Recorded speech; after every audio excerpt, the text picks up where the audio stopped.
سنة 1872 في لندن جوه نادي أرستقراطي هادي حصلت محادثة بسيطة جدا. محادثة كانت على وشك إنها تولد واحدة من أعظم المغامرات في تاريخ الأدب. إزاي مجرد رهان بدأ كأنه هزار ممكن يقلب حياة شخص زي فيلياس فوج تماما. تعالوا نشوف. المكان هو نادي الإصلاح في لندن، يعني مكان الصفوة، الناس التقيلة اللي كل حاجة في حياتهم ماشية بالورقة والقلم. وفي يوم هادي من أيام شهر أكتوبر الروتين ده كان خلاص هيتكسر. الهدوء اللي باين قدامنا ده الهدوء اللي بيسبق العاصفة. وهنا بقى في قلب المكان ده بنقابل بطل قصتنا فيلياس فوج، شخصية غامضة، روتينه اليومي مظبوط زي الساعة، كل يوم هو نسخة من اللي قبله، نفس الحاجات في نفس المواعيد بالدقيقة، تحس إنه عايش في عالم لوحده ومش فارق معاه أي دوشة أو إثارة بتحصل بره الفقاعة بتاعته دي. طيب بره النادي ده بقى لندن كانت حرفيا مقلوبة. ليه؟ بسبب سرقة ضخمة حصلت في بنك إنجلترا. حرامي جريء جدا سرق 55,000 جنيه استرليني، وده كان مبلغ يساوي ملايين بمقاييس النهارده. الشوارع كلها بتتكلم غير عن الموضوع ده، وكل واحد طالع بنظريه شكل، يعني فوة وإثارة في كل حته، على عكس الهدوء التام اللي جوه النادي. واللي يخليك تستغرب أكتر إن وسط كل الكلام والنقاشات الحامية دي عن السرقة كان فيلياس فوج قاعد بمنتهى البرود بيلعب ورق، ولا كأن في حاجة بتحصل. هدوءه ده كان غريب جدا لدرجة إنه مش بس يبان إنه في عالم تاني، لا ده كأنه مش فاهم أصلا إيه سبب كل الإثارة دي. ولازم نفهم طبيعة المكان ده عشان نستوعب اللي جاي. نادي الإصلاح ده كان أشبه بمعبد للعقل والمنطق. كل حاجة هنا بتتحسب بالمسطرة، كل النقاشات عقلانية وهادية، وده بالظبط اللي هيخلي اللي هيحصل كمان شوية. الرهان المجنون ده حدث مش عادي خالص في مكان زي ده. ومن هنا بقى القصة هتاخد مجرى تاني خالص. مجرد نقاش عادي جدا على جنب عن تطور وسائل المواصلات والسفر هو ده اللي هيولع فتيل المغامرة كلها.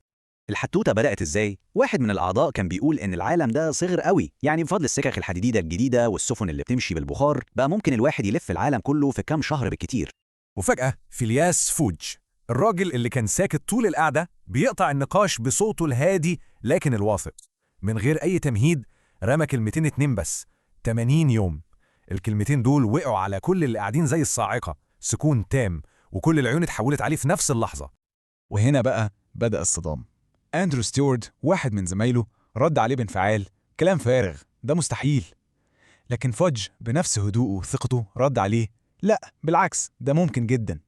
وبكده بدأت المعركة بين واحد شايف الموضوع حسابات والتاني شايفه مستحيل على أرض الواقع.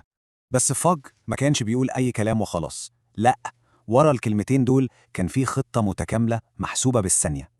وهنا بنشوف إزاي عقلية فيلياس فوج المنظمة اللي شبه المهندسين بتفكر تواجه فوضى العالم الحقيقي.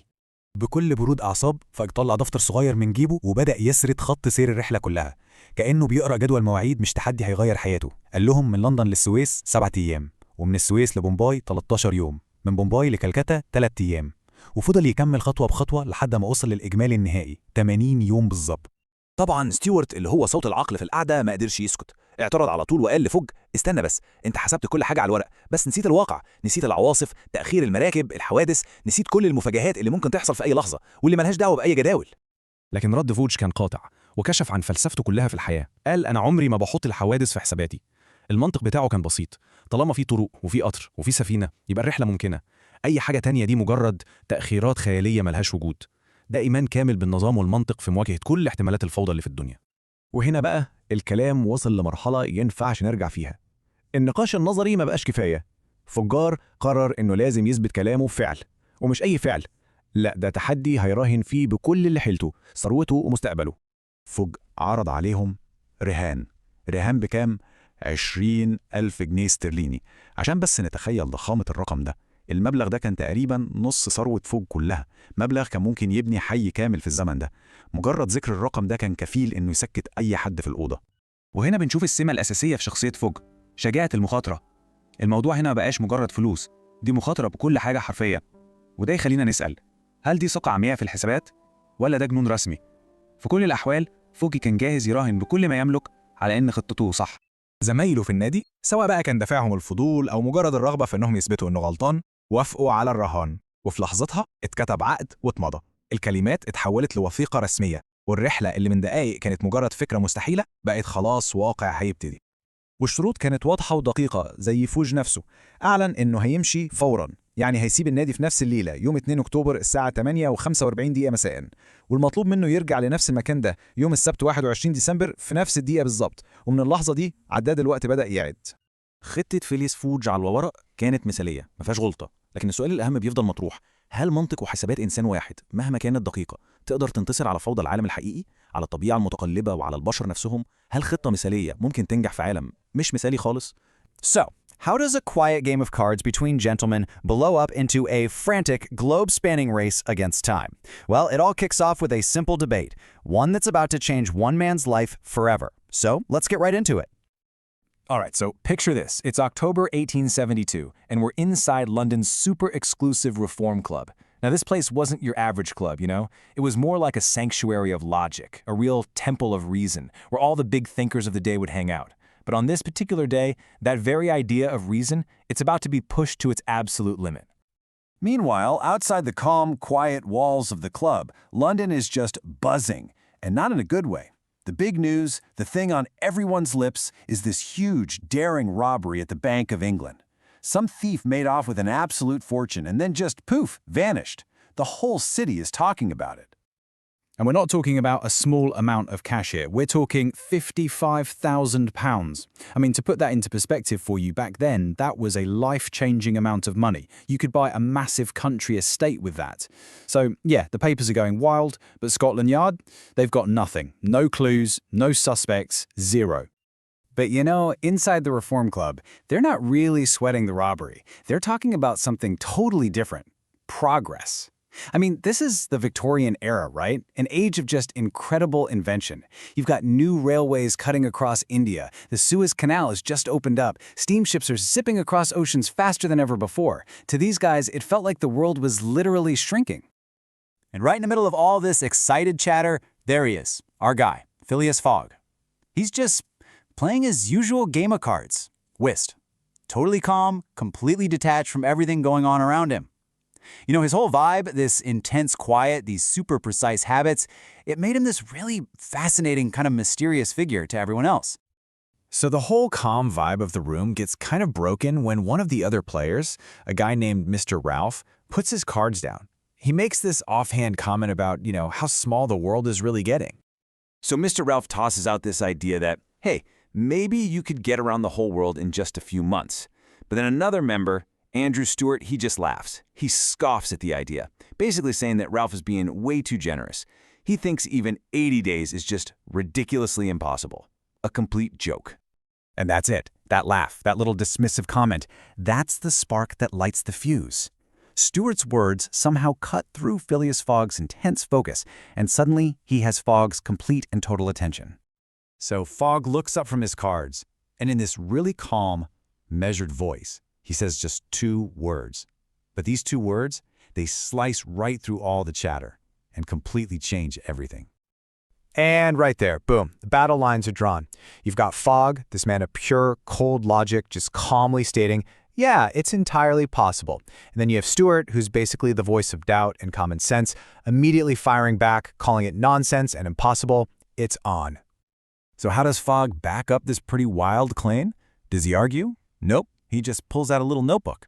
And inside, he's got this perfectly neat, detailed timetable. He just starts reading it out, almost like it's a math equation. London to Suez in 7 days. Suez to Bombay, 13 days. He goes right down the list. And what do you know? It all adds up to exactly 80 days.